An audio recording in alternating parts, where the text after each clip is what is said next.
On the pasuk of Vayom Hashmini Yimel Psaro Losoi, on the 8th day a child is supposed to have his bris. The Razal tells us in Teiras Koyanim, and the Gemara says is by Yom V'Lo B'Laylo, a bris must be done during the day and not at night.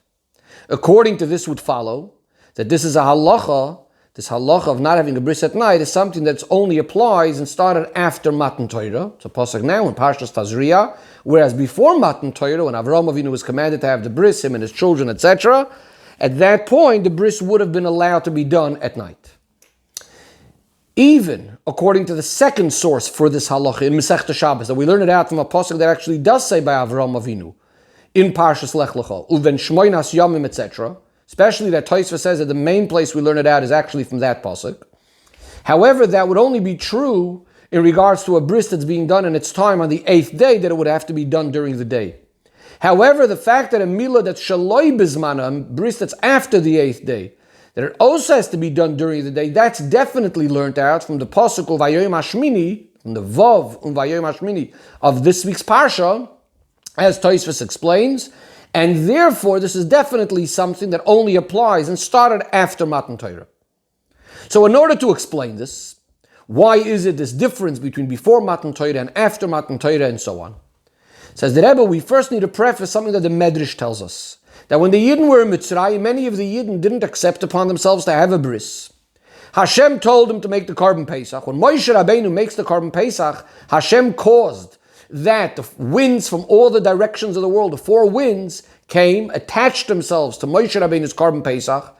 The beautiful smell, the aroma spread to all of the Yidden. The Yidden all gathered to Moshe Rabbeinu and said, please feed us from your Korban Pesach. Moshe Rabbeinu tells them that if you don't have a bris, you cannot have from the Korban Pesach. Immediately the Yidden go and have a bris. From the Medrash it comes out that the Yidden actually had their bris on that night, the night of Pesach. Furthermore, from the Medrash, especially the way it appears in Shir HaShirim Rabbah, it seems to be that Moshe Rabbeinu never even told the Yidden that if they don't have a bris, they cannot have part of the Korban Pesach until that night when the Yidden came asking Moshe Rabbeinu to feed them from the Korban Pesach.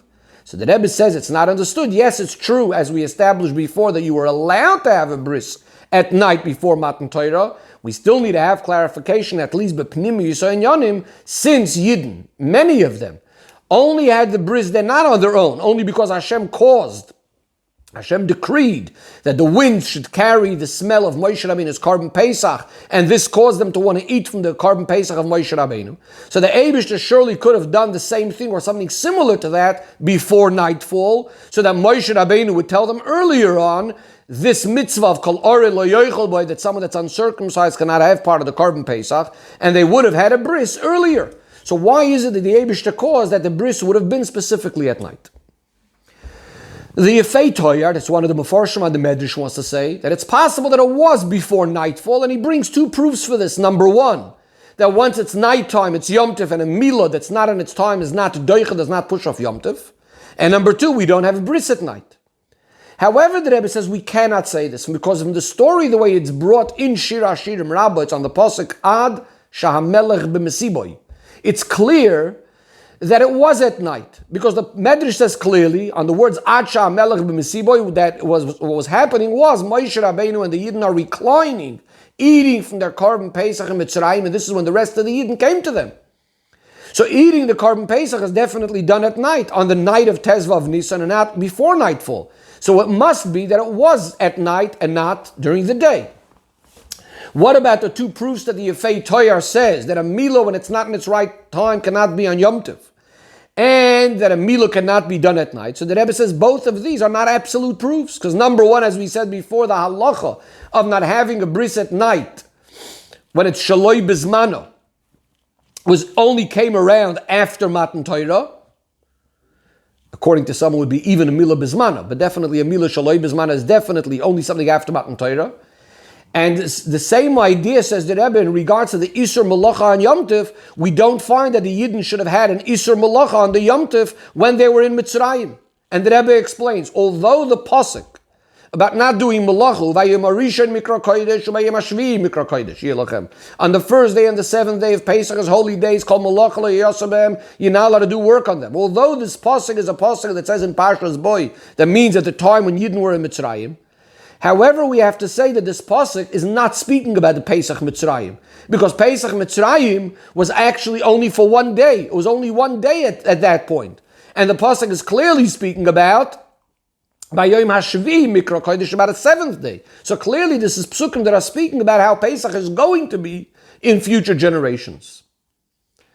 Now, you might want to suggest that maybe the pasuk is telling us two different dinim, and they're not dependent on each other. One is that the first day is a holy day, and that would apply in Mitzrayim as well. And the other one is about the seventh day being a holy day, and that would only apply in future generations. So the Rebbe says we cannot say this. Why not?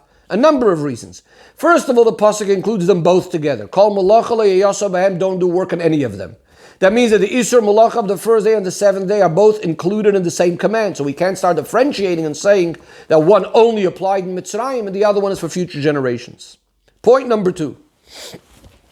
On these words, called Malacha le'yasa b'hem, the Mechilta says that I may have thought that it's actually only referring to the seventh day. They are not allowed to do Malacha because that's what these words are coming in connection to. So how do we know that the first day you're also not allowed?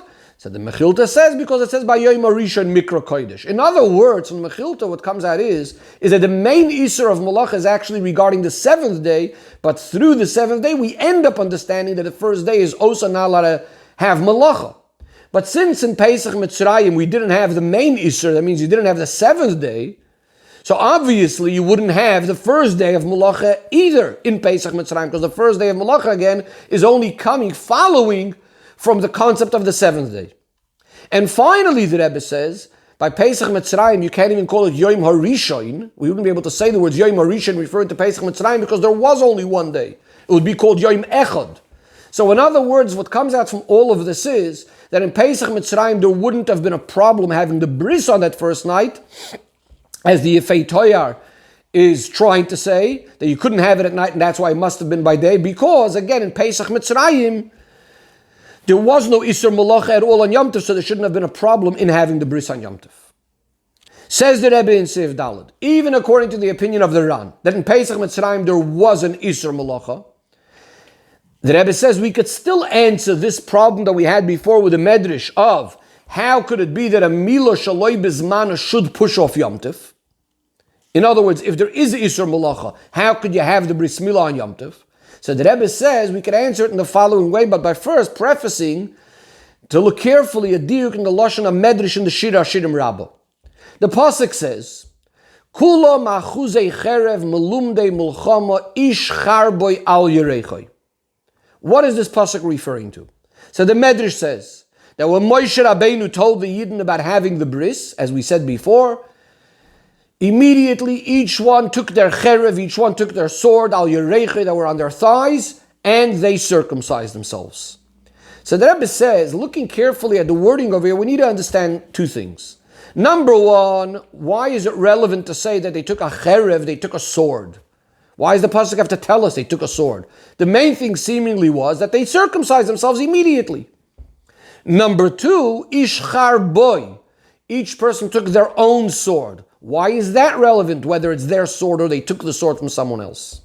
Says the Rebbe, with this itself is being answered, this question of this idea of Milah being done on Yom Tov. So the Rebbe says like this, when is Milah a Malacha Asura b'Yom Tov? If we do say that they were Asur in doing Malacha that Yom Tov as well, it would still only be Asur if it's being done in its regular way, with the proper knife that's usually used for a bris milah. However, to do the milah with a sword would be considered a malacha shaloi kedarka, doing work, doing labor, not in its regular way, which midoiraisa, there would be absolutely no problem doing that then, even on Yom Tov. And this is why the Medrash is emphasizing, and the pasuk that the Medrash brings is emphasizing that they had a milah with a cherev, with a sword, meaning not with a regular milah knife. So why do we need to emphasize that it was their own knife? Says the Rebbe like this, if it would only say the sword, so then we would still be able to think that maybe we're speaking about a sword that is used for milah. Like we have a pasuk, Asei lecha charba yisurim v'shuv moiles b'nei Yisrael shenis. We have a pasuk where Yeshua is being told to give a milah to the Yidden, and the term cherev is being used over there. In other words, cherev might sometimes be referring to the specific knife that's used for the bris milah. This is why the pasuk says, char boy, their own cherev. Whose cherev are we speaking about? The pasuk says, melumdei mulchama. We're speaking about warriors. We're speaking about people going out to war with swords. And each person is taking their own sword, meaning a sword of war. We're not speaking about the knife that's used by the bris milah. We're speaking specifically about a sword that's for war. That's definitely not the thing that's usually used for the bris milah, and therefore we understand that it would have been, again, a malacha not in its regular way, and therefore that should have been for sure been mutter to be done on Yom Tov. In conclusion, they definitely could have done it on Yom Tov. Again, either because there was no Isser Malacha or it was Shaloi Kedarka, not in the regular way of doing the Malacha. They definitely could have done it at night because it was before Matan Torah. So they had the Bris Milah at night. Based on this, we're back to square one to the question, why did the Eibishter cause it to happen in this way? Why didn't the Eibishter make that the Bris Milah should happen before nightfall, before dark? Says the Rebbe and says, hey, we're going to understand this by first bringing another explanation that's brought in Acharonim for this question about how did the Yidden have the Bris Milah at night. And what these Mefarshim say is that the night of Yetzias Mitzrayim is, as it says in the Zohar as well, as the Pasuk says, V'layla kayom yor. This was a night that was shining like day. In other words, it was a night, although technically on the clock it was nighttime, but it was a night that was more like daytime. And therefore, these Acharonim said it has the din of Yom. So the Rebbe says there's a question asked on this as well. If the night of Yetzias Mitzrayim has a din of Yom, then how can they fulfill the mitzvahs that are associated with Laila, with night? Eating of the Korban Pesach, matzah, morer, etc. have to be done at night. So we must say that the fact that the night of Yetzias Mitzrayim is counted like a day is only in regards to the mitzvah of Milah and not in regards to these other mitzvahs. And this is what the Rebbe is going to want to, in the continuation of the Sicha, explain why. Specifically regarding mitzvahs Milah, it's counted as day, as we'll get to soon. And the Rebbe says, we can understand simply, these other mitzvahs we're told, V'achlu es habasar balaylo hazeh. They have to eat it at this night, the Korban Pesach, Mosnechem Chagurim, with their loins tied them with a belt and so on and so forth. So clearly those things have to be done at night. But somehow regarding mitzvahs Milah, we're going to say it's counted as day and only in regards to mitzvahs Milah. And this is what we want to explain now, why that is. So to explain this with Pnimi Yisrael and Yanim, why is it specifically regarding mitzvahs Milah that we say that only in regards to this mitzvah, the night is counted like the day, V'layla kayom yor, the night shining like day, says the Rebbe, we know that the idea of Yetzias Mitzrayim is the concept of skipping over, jumping, a concept of Pesach. This is the idea of Yetzias Mitzrayim, going out of all limitations, out of all boundaries of nature. As we know, al pi teva, according to nature, Yidden couldn't have gone out of Mitzrayim, both physically. We're told, a slave couldn't run out of Mitzrayim, couldn't escape Mitzrayim. Beruchnius, we know the Yidden were sunk into 49 gates of Tumah Rachman al-Itzlan. So how is it that suddenly all of nature is being nullified? And we can get out of all these limitations. This all starts off with the limitations, the Meitzarim or Gvulim, being nullified in the whole of Seder Ishtalshalus. And that's going to cause that down here as well, we could suddenly leave all of these barriers and limitations. And how does this happen? When there's an oil, when there's a light, when there's an energy that's completely higher than any form of limitation of the whole Seder Ishtalshalus, and when that shines, it causes that there are no limitations anymore at all. Says the Rebbe, since everything starts off and comes through Torah, therefore, these things must exist first in the Torah. In other words, this idea as well of an oir, of a light that's higher than Ishtalshalus, in order to negate and to nullify all of the limitations of Ishtalshalus, this idea itself starts off first in Torah. That means in Torah we first have an oir that's coming down from a higher place than Torah itself, so to speak, higher than the limitations of Torah, and then that's going to impact all of Seder Ishtalshalus and down to Yidden in Mitzrayim. Says the Rebbe, this is why Hashem made that Moshe Rabbeinu should end up telling the Yidden, this mitzvah v'chalora lo yochel bo, not before nightfall, but only specifically at night, in order that the bris milah of the Yidden should specifically be done at night. Not the way it's going to be after Matan Torah once we have the specific limitations already, that there needs to be a bris by day and it cannot be done at night and so on. The point, the message over here is exactly this idea, that the Gilui Or, there was such a tremendous Or shining on that night, which is completely higher than Ishtalshalus, higher, Kavayachol, the limitations of Torah itself. And therefore, when in Torah itself these limitations are off, this also causes that all the limitations within Seder Ishtalshalus should be nullified. In other words, this is what the idea of bringing down an Or that's completely bederech diluk, skipping over, jumping over all limitations, and likuz being drawn down into Mitzrayim, as Mitzrayim is filled with avodah zarah. As far as Seder Ishtalshalus, that wouldn't make sense at all. And specifically in this way, this nullifies all the limitations of nature down here as well, and this is what causes the Pesach, the jump, the skip, and we can have the Yetzias Mitzrayim against nature itself. Says the Rebbe, just like there was this idea, this dilug, this jump, going beyond limitations within Torah in order that there should be able to be Yetzias Mitzrayim, the same thing needed to happen also by the Yidden themselves. There also needs to be an avoid of a dilug, of a jump, going higher than ishtalshlus within the person. And this is why, what was the preparation for Yetzias Mitzrayim? We have the blood of the Karban Pesach and the blood of the Milah. Because these two mitzvahs, Pesach and Milah, are both avoidos that are associated with this idea of going out of limitations. How is that? Well, Pesach, number one, as we said already before, means skipping over, jumping, going out of limitations. And Milah, we know the idea of a bris Milah is a bris olam, an everlasting, an eternal bris with Hashem. This everlasting bris that has absolutely no limitations whatsoever. So both of these mitzvahs represent the idea of going bli gvul. Says the Rebbe, with this we'll understand why we find a special chiddush regarding these two mitzvahs, Pesach and Milah, that we don't find by any other mitzvah saseh, by any other positive mitzvah. Only by these two mitzvahs saseh do you have the concept of kares. And the Rebbe explains, when we speak about inyanim of higher than ishtalshlus, higher than levels, which we just said that's what Pesach and Milah is, here we don't have any sort of in-between levels. It's extremes. It's one of the two. Either we're connected with Hashem in that eternal, everlasting bond, beyond all sorts of changes of time, etc. In other words, we have bli gvul. If not, then v'nichrisa. Then chas v'shalom, the person is completely not connected to Elikus. That's the idea of kares.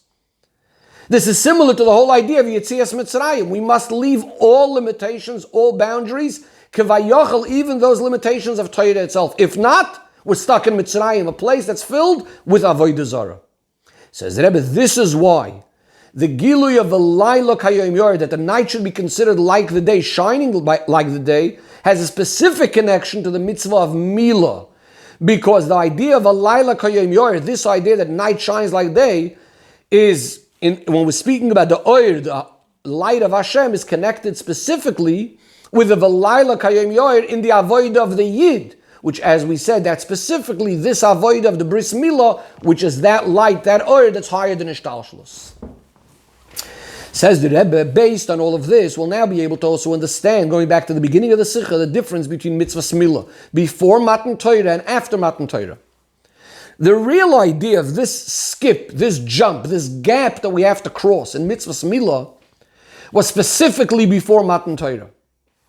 That's when it achieved a dilug, this jump, much more from one extreme to the other than what happens after Matan Torah. It was taking the Yidden from the domain of Klippa and bringing them into the domain of Kedusha. And within that itself, we said they were in Memter Shari Tumah, the 49 gates of impurity. And they're going to where? To the opposite extreme, Nigla Aleim HaKadosh Baruch Hu B'chvoidoi V'atzmoi, Hashem himself revealing himself to them. So this is completely Be'ein Aroich, one to the other.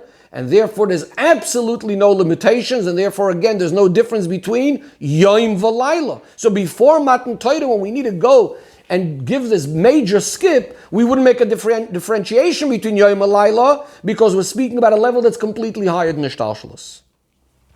Whereas after Matan Torah, when Yidden are generally already in that order of Kedusha, already in that framework of Kedusha, and the Bris Olam that's being made now through Mitzvah Samila is only part of a Seder within Kedusha itself. Therefore, it's already an avodah that has some sort of limitations, and that's why we're going to make differentiations as well between day and night, etc. Says the Rebbe, the Oira of all of this in avodah b'poil. The avodah of Yetzias Mitzrayim, of course, as we know, exists in every single generation, every single day, because every single level within Mitzrayim, every single level is a level of Mitzrayim, is a limitation compared to the level that's going to be above it. A lower level is already considered a limitation compared to the level just above it. So when we need to go out of our limitations, out of our Mitzrayim, we need to know that there is absolutely no limitations at all, not even of Torah Kiva Yochel. In other words, we need to break through all barriers. Similar to what says in Tanya, that when Chas v'sholem, a person was speaking about a person being over on Hashem's Rotzoin, which is like the idea of Golus Mitzrayim, then in truth there's no difference between what you may consider the lightest of the lightest Aveda and the strictest of the strict. Because if we're speaking from the perspective of Hashem's Rotzoin, which is higher than logic, higher even than Seichel of Kedusha, so to speak, all mitzvahs are actually equal. And this itself, in other words, not wanting to be disconnected from Hashem, brings out, even in the Kal Shebekalim, and even the most lightheaded Yid, that he too will be Moiser Nefesh, even from what seems to be as a Diktu Kal, as a very small Aveira, and maybe even only from Midrabanon, and he'll go without any cheshbonis, without any calculations at all. And surely, there's no limitations of day and night, meaning to say that there's absolutely no difference whether the person is feeling that it's illuminated by him, that he has light, or whether he's in the dark. It doesn't make a difference to him whether he feels tired, whether he has various different ritzoinos and taivis, etc. Rather, he approaches and he goes out with a way of gevura higher than Tam Vadas. He approaches, he takes out his sword, and immediately circumcises himself, meaning he connects himself to Hashem through fulfilling Hashem's Ratzoin in a way of Yisoid and Iskashrus and a Bris Olam with the Eibishter forever and ever.